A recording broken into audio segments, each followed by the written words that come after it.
আচ্ছা, এই বাচ্চাটা হচ্ছে যে 22 বছর বয়স।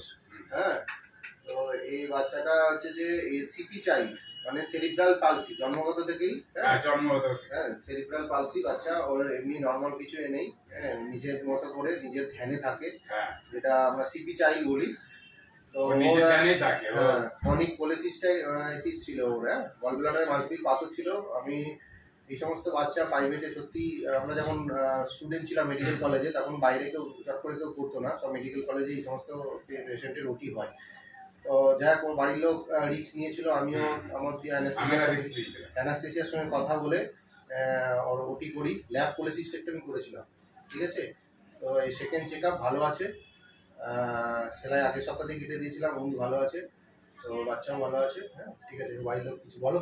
হ্যাঁ, খুব ভালো আছে, কোনো অসুবিধা নেই। ডাক্তার প্রচন্ড রেস্ট নিয়েছে। আমরাই বলেছিলাম যে আমাদের যা হবে, আমার নসিবে যা আছে তাই হবে, তো আপনাকে করে দিই। আমি নিজেরাই বলেছিলাম, আর কেউ আসে না, আমি এসেছিলাম, আর বাবা আমি। ঠিক আছে।